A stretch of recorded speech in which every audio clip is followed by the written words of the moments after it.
So today we are going to talk about an element of flexibility that impacts turnout but often gets forgotten about when we are trying to improve turnout. And I'm talking about your hip flexors. I know what you're thinking. You're thinking the hip flexors flex the hip, they don't rotate the hip. And you're right. Yes, completely agree. That's part of why it gets forgotten. And if I'm being honest with you, nobody is going to leave a comment and be like, oh my gosh, we've tried this for 6 weeks and my dancers have gained 10 degrees of turnout. That's not how this is going to work. This is a small but subtle change that's going to make your dancers' turnout more accessible to them. And it's going to make things more easeful, but not easy, because ballet is never easy. So your hip flexors, they're right here, they flex your hip. Right? This is your hip joint. We crease in it. That's what your hip flexors do. Your rotators rotate. So why would your hip flexors impact your turnout? If your hip flexors are tight, your body is wanting to flex that hip. But when we stand, first position, second position, fifth position, pirouettes, all of those, when we stand, that doesn't look like the knees coming up, it looks more like the pelvis going down. So we have a slight rotation in the pelvis downward. I am way over exaggerating right now. None of us have students that walk around like this. If you have family members in their 30s or 40s who are complaining of lower back tightness, it might be because they sit all the time. So even when they stand up, they're slightly pulled forward, and then they use those lower back muscles to bring themselves back up, and all of a sudden our lower back hurts.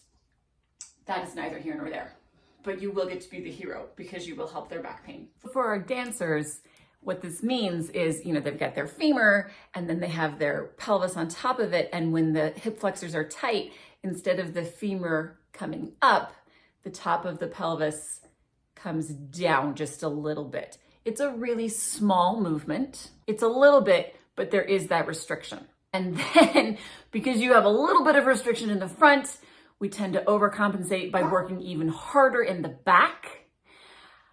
Because our rotator muscles are not that big, it's usually the gluteals, the glutes, that get recruited to do that. Well, your glutes are hip extensors, and so then you have your hip extensors and your hip flexors kind of fighting each other, and we never get to really get into that deep turnout. It's a subtle difference, but it adds up over time. Like, I am a big believer that the more tension we can release and the more specific we can get in our teaching and our dancing, the better things end up. They are more fun, they are less painful, and we can show off the clarity in our technique and in our lines. So we're gonna go through 6 stretches that help to gently release a little bit of tension in the hip flexors. I do these with my intermediate students and above. I don't worry about hip flexor tightness with pre-ballet, foundations, elementary levels. I usually hold off until kids are about 11, because what I have found is that the younger kids just don't need this kind of releasing. Little kids, the preschoolers, they are very mobile all of the time, so they don't really get hip flexor tightness. If I was teaching beginning teenagers or beginning adults, I would absolutely include gentle hip flexor releasing at the beginning of class, because teens and adults spend a lot of time sitting, and sitting is hip flexion. So the hip flexors are always a little bit shorter. So we need to relax them and then get into our turnout. So I don't do this with beginning and elementary children. Absolutely would do this with beginning teens or adults. Even with holding off until the intermediate levels, you might find that you have students who just don't feel any of these. And that is not a problem. It means that their hip flexors are not holding on to tension. They're nice and loose. They're nice and balanced. They might be hypermobile, but they might not. Like, I have a couple of students right now, they have good mobility, but they're not hypermobile, and they don't feel these stretches, and that's totally okay. The important thing is that we offer the stretches and we offer guidance about alignment. And then if you're not tight, like, bonus. Hip flexor stretches are almost always most efficient when you do them parallel, because that's how the bones are designed to stack up. So we work in ballet, turned out a lot. Do the stretches in parallel. You will get more bang for your buck, so to speak. It's more efficient. You will get more release faster. You'll gain more flexibility, right? So parallel while you stretch, turned out when you dance. The first stretch that we're going to do is a high lunge. And you're in luck because I tend to have really tight hip flexors. So I can show the stretch really pretty quickly. So in a high lunge, both legs are parallel, the hips are square. One foot goes forward, the other foot goes back. Back heel is off the ground. And right now my hips are in between. I don't have my hips over my front foot. I don't have them over the back foot. And then we just go straight down. I bend my front knee, my back knee stays straight. And then I get a stretch through here. Some of the really common things that kids will do, that students will do that you'll want to adjust, is they will automatically shift their weight back and turn it into a calf stretch. I'm all for stretching your calves, but right now we want the weight in the middle to try to get the hip flexor in the back leg. Another thing that's really common is people's hips will rotate outwardly. This might get a stretch in here too, and it might feel really good, but square, square, square is the name of the game. From here, there are some adjustments you can make. I'm gonna switch to the other side so that I'm a balanced human. For some people, it works really well to bend the back leg, tuck the tail, and round in the top. Again, the stretch that we're going for is right in through here. Some people, this is easier if they are doing it facing the bar and can lean forward and then arch in their upper back. That's okay, go for it.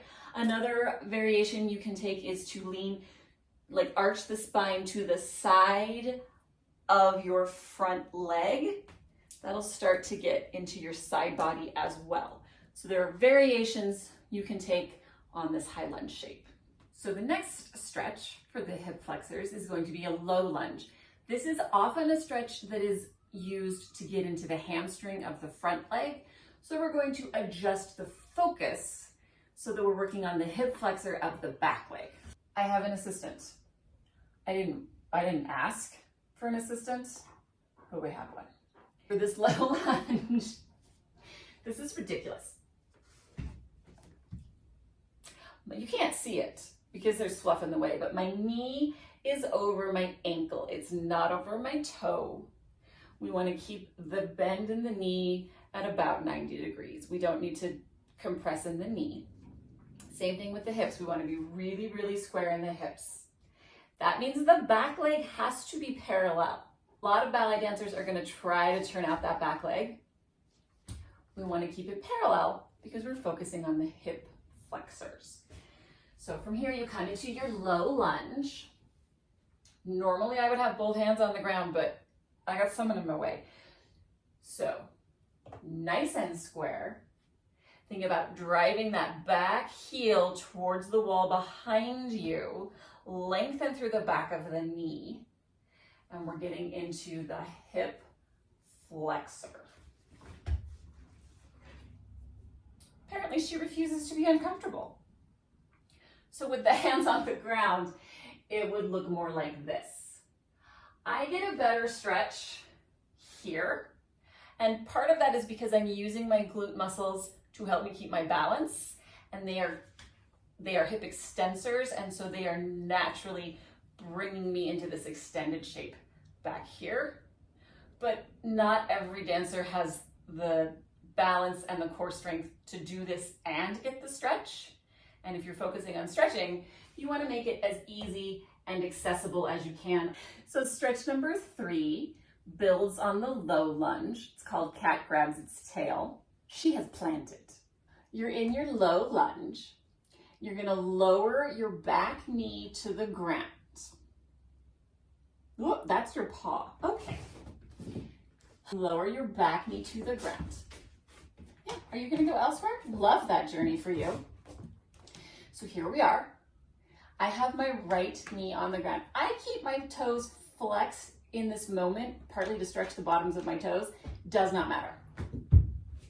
Does not matter. Partly because we're about to move that foot anyway. So you take your opposite arm and you reach around and you catch the ankle. I catch my ankle because I don't want students to sickle.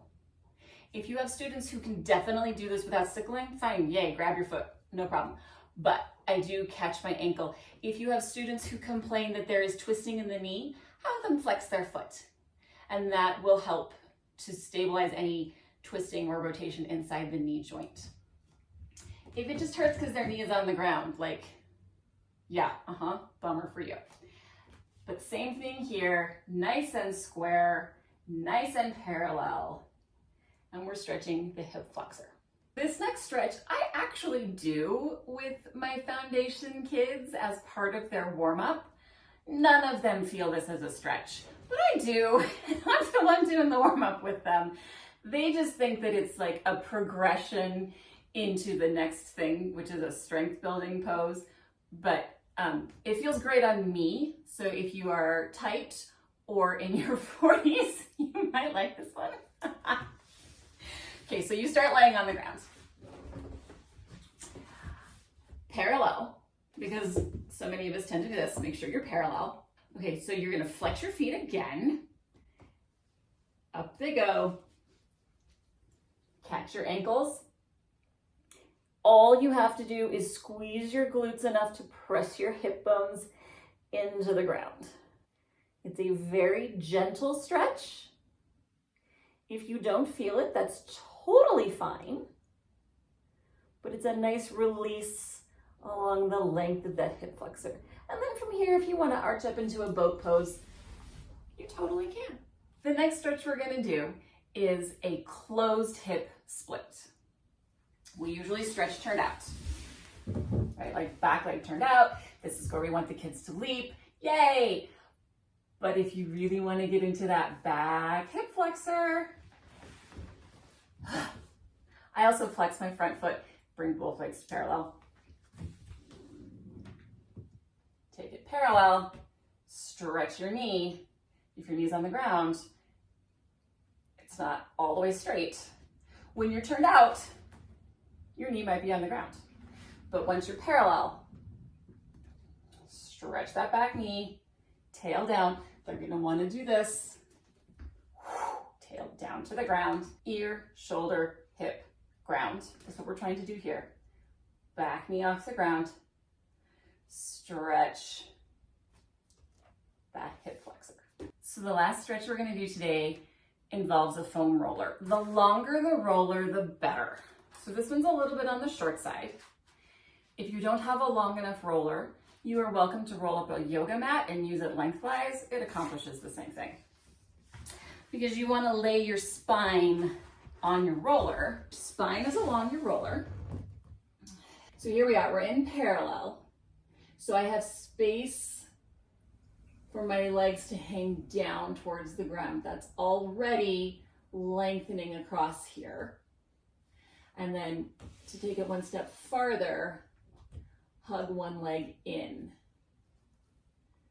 It helps with balance if you use the opposite hand to hug it in instead of the same hand. And then as you just gently hug that in, you can just experience a little bit of releasing in that bottom leg.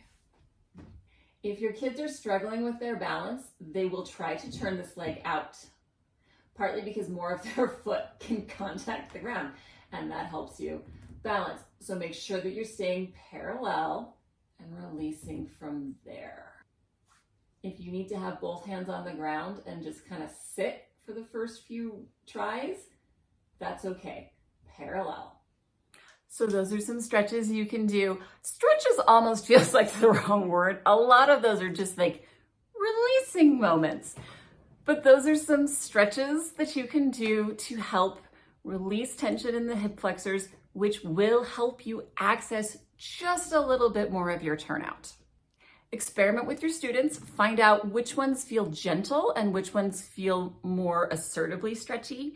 The gentle ones are things that they can do before class to get ready. They're things that you can incorporate into your warm-up. And then the ones that are more assertively stretchy that make them go, oh, like the closed hip split, those are things that you would do after they are warmed up. If you liked this video or you want more videos like this, go ahead and leave me a comment. Let me know what interests or trouble spots you have. If you are interested in my monthly newsletter where I talk about technique tips and artistry elements, you can sign up for that on my website, geekyballerina.com. And I hope you have a really wonderful class today.